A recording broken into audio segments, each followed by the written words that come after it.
Hi everyone, this is Mandia on Astral Oracles, coming to you with the Angel of Death. And if you're thinking, oh no, he's going all morose on us again, I was feeling, I think the word is moribund yesterday, and thinking a lot about death. And someone here told me that in Mexico, they remind each other that death is always present on the left side. So that's the encouragement to enjoy life on the right. And of course, this land is filled with vitality, but at the same time, it of course also requires, it feeds off each other, and maybe that's the logic in why it requires blood to be kept up. But but I'm also planning to bring you the spirit of the hummingbird and a lot of starseed info. And this Sunday you can join us and ask questions for the ancient shapeshifting reptilians. So that will also be interesting. So let's try to balance out these forces. I like to do that, and you know, just the brighter you grow, the greater your shadow grows. So in that sense, it's also helpful to connect to the dark forces of the cosmos and to integrate them within you. So I'll bring you the Angel of Death, and his name is Azrael. He originates in Islam, but is also present in, I believe, Sikhism and some schools of Jewish mysticism and whatnot. So let's see what he has to tell us about the force of death and how we can use it constructively in our lives.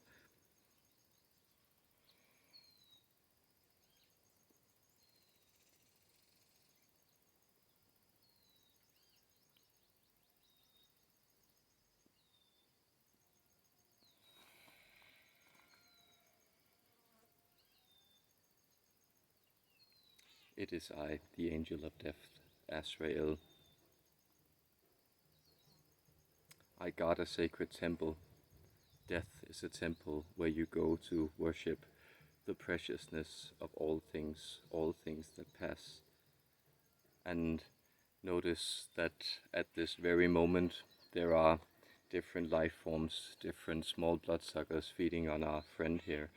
There is life surrounding him, and yet the force of change, it moves through all these things, and he is just curling a dead insect that was trying to drain the life of him in his fingers. It is necessary for you to be killers as well as creators. This is important. You must clear space in order to grow the new. And what better way to approach the forces of novelty, of creation, of light, ever present and ever flowing, than to approach the force that opposes this. See, in the totality of the cosmos, of course, death and life are one, and you are an undying point of experience. But in this world of difference, you experience death as something powerful, something forceful, something that comes upon you without your will or wish or volition, and changes everything around you, tears it away from your hands. And indeed it is true as it is spoken, that what you latch onto, the gods, they will break your hands and pry from them, because you are not able in your present state to really understand the necessities of life and death, what it takes to keep up the cosmos. You are in that sense still bound in the material world, where you attach yourself to shapes and grow sentimental relationships into an attachment to things that don't necessarily serve you anymore. And calling on my force, calling on the great psychopompic forces of this universe, all the great deities and angels that bring the soul from one point to another, from one world to another, and forces it into its natural procession through different lifetimes and creations, through different worlds and points of experience, making it arrive at these new vistas of discovery. This is indeed a powerful force to align with. This is indeed a force that is necessary for you to integrate in your being before you can become truly happy and truly appreciative of the things that actually manifest around you. Death is the reminder that you are not here for infinity, yet you hold infinity within you. And so I am also the creator of consciousness. As I create this contrast point of experience, I am the one who seals in the framework of the divine creation and determines it to its destruction when it needs to be destroyed. Everything must pass, and this moment too shall pass. And so notice how death has worked for you as in a benevolent way in all those situations where you found yourself stuck or impeded, where you found that you were bound by forces that are unhelpful to you, that seem restrictive, that binds you in this prison, this incarceration of life. It is only a prison because it seems like it may extend into infinity. But indeed, my force is greater than all those forces stabilizing the cosmos. I am the principle that moves the wheel of time. I am the principle that brings forward higher and higher orders of creation.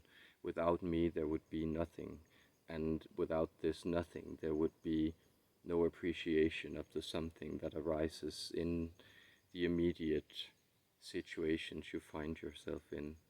There are spaces infinite within this cosmos, and yet they are all separated and severed, discerned and disguised by the presence that I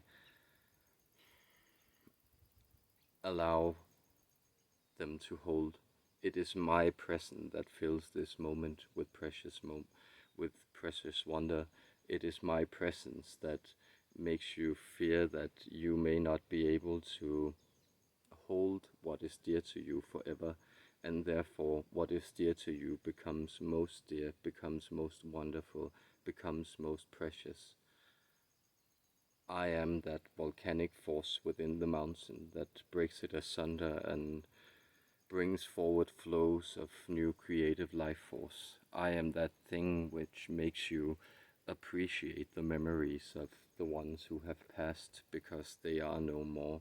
You realize that I will also come for you one day, and if you extend your hand and I will reach out and hold it, you can be carried safely over to the other side of the river Styx. You can be safe traversing the halls of Hades and these shadow worlds before you again move into a new creation of your volition, something that you wanted, something that was wished for, something that was sought out. And so, what would you do without the ability to destroy? You would become mere pawns in the game of life. You would be a creature that arose only to be thrown about by the eternal waves of life, this infinite ocean of continuous energy, these things that are tied together in infinite complexity. I am the one that brings entropy into the systems, and this entropy, it allows for life to work out new codes to resist it. In this game of separation, we oppose each other, the force of life and I, the force of death that I carry also down from the heavens to judge what is needed and what needs to pass, what needs to go, what needs to be destroyed. It is important for you to ally with the shadow of life, and it is important for you to know that this force, it lends you a power that is not as great as the power of creation, but with which the power of creation could not exist. And therefore, when you fear and when you feel that you yourself are threatened by the vicissitudes and uncertainties of fate, by the slings and arrows of outrageous fortune. It is in me and in your ability to seek out my renewing force whenever you want to, that you find solace, that you find comfort. And so death is also the great comforter. It is I that bring you the certain knowledge that you are not bound by anything. You yourself is a perfect image of the divine, and we will use this ordering of the cosmos in its universal form, the generative, the stabilizing, and the destroying and renewing factor. These are the three aspects of the divine, and I am the third one. I am the one that was brought forward by the other two. The dance between creation and stability, they are worth nothing if they are not threatened by the forces of time. And so within this wheel of creation that you find yourself in, indeed created by your own higher self, align with the force that lies beyond your higher self, the ability to sacrifice and to destroy, the ability to move into voluntary release, the ability to relinquish what you hold dear, and know that when you empty your hands of life force, something new must flow into them, and indeed, something new will flow into them. I grant you this boon, and I grant many boons to the ones who seek me out without fear or without apprehension. I bless you with the gift of destruction and renewal, and I carry your spirit to new realms of insight. Therefore, feel the kiss of death bless your being and your being in this moment. Feel it fulfilled by the knowledge that this too shall pass.